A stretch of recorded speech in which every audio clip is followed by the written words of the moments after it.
Du streaming illégal sur l'App Store. Univernote, un service de streaming illégal camouflé en application de prise de notes. L'application Univernote est parvenue à se hisser en tête des téléchargements gratuits sur l'App Store en France, surpassant des applications populaires comme ChatGPT et Temu. Présentée officiellement comme un simple outil de prise de notes, elle a trompé les utilisateurs et tous les dispositifs de sécurité d'Apple grâce à une description sans prétention. Je cite, noter des tâches du quotidien ou de petites choses de la vie, et grâce aussi notamment à des avis à caractère enthousiaste vantant son incroyable utilité pour les étudiants. Genre des notes 5 étoiles et des commentaires qu'on voit assez rarement pour des apps qui ne révolutionnent pas le secteur dont il est question. Personnellement, je me baladais dans le classement des applications et j'ai vraiment failli la télécharger car j'avais vraiment besoin de trouver une nouvelle app pour organiser mes journées et j'étais loin de me douter de ce qui pouvait se cacher derrière. Alors j'aurais peut-être passé un bon moment à regarder des films payants que je n'avais pas payés, mais ce n'était pas le but. En plus, c'est illégal et je vais bientôt aborder les dangers en matière de streaming illégal justement. Donc, comme je viens de le mentionner, avant d'entrer plus en détail dans le pourquoi du comment plusieurs personnes ont réussi à intégrer du streaming illégal dans des applications publiques, je vais rapidement évoquer les risques liés au streaming illégal en France et aussi en Europe. N'hésitez pas à mettre un like et à vous abonner à la chaîne pour me soutenir, ça me ferait vraiment très plaisir. Le streaming illégal peut être hyper tentant pour tout le monde, c'est vrai. Il suffit de regarder les prix parfois hallucinants des plateformes les plus connues comme Netflix, Disney+, HBO, Canal+, et j'en passe, qui ne cessent d'augmenter d'année en année. Et donc, on va maintenant s'intéresser aux risques et dangers liés à ces services. Les dangers encourus par les utilisateurs. Les utilisateurs d'applications et de sites de streaming illégaux s'exposent à plusieurs risques en Europe, autant juridiques que sécuritaires.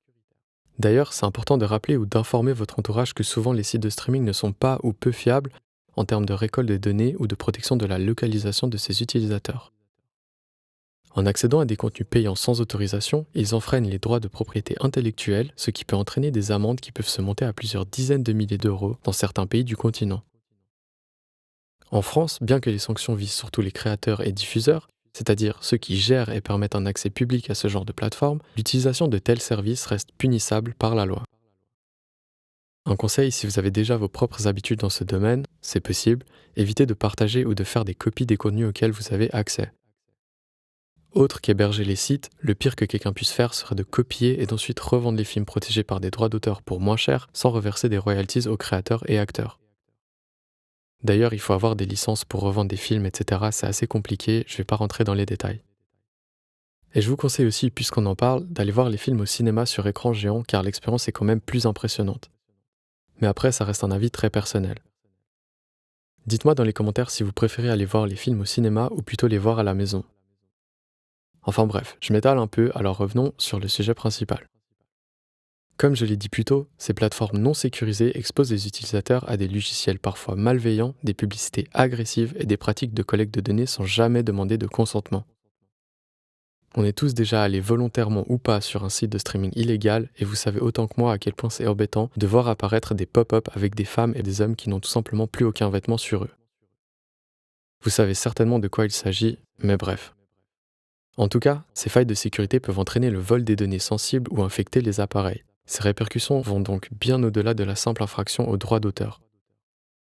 Même si beaucoup de gens ne peuvent pas se payer ce luxe, il serait peut-être préférable d'envisager de prendre un abonnement et de le résilier si la charge financière devient trop élevée. Peut-être qu'il y aura des offres pendant le Black Friday, franchement je l'espère. Un détournement pour accéder au streaming illégal. En réalité, une fois installé, Univernote donne accès à un catalogue impressionnant de films et de séries en streaming, normalement disponibles sur des services payants comme Netflix et Disney+. Ce service illégal génère des revenus pour ses développeurs par le biais de publicités fréquentes malgré une violation claire des droits d'auteur et des règles de mise en service d'applications sur les stores. Et franchement, les règles sont assez strictes quand même.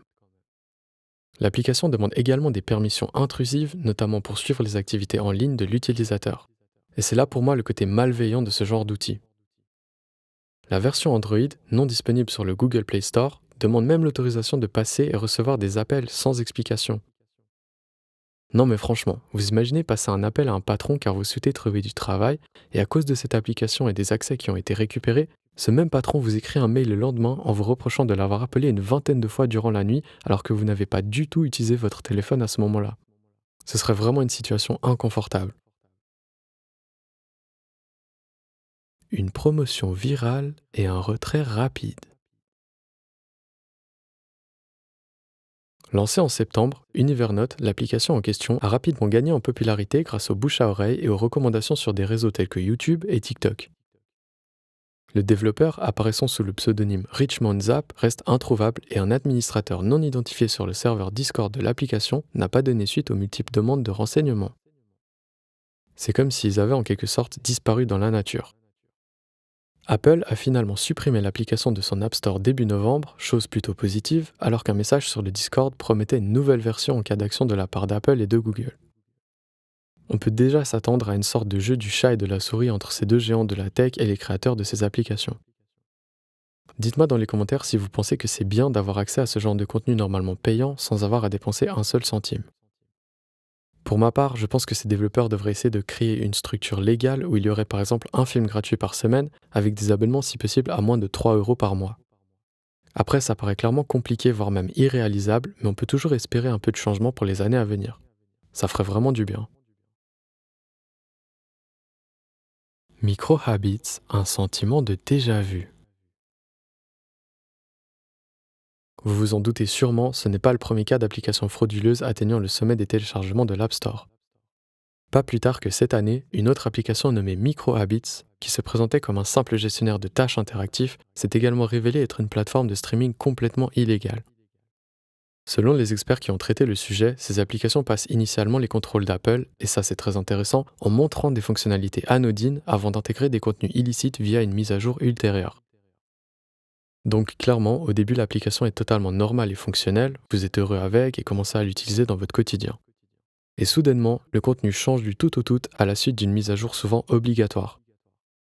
C'est quand même assez fou, il faut le souligner. À noter quand même que Apple a réagi rapidement en retirant l'application dès que la fraude a été découverte. Je crois qu'elle a été retirée environ moins de 2 heures après le signalement au service en charge des vérifications du contenu sur l'App Store.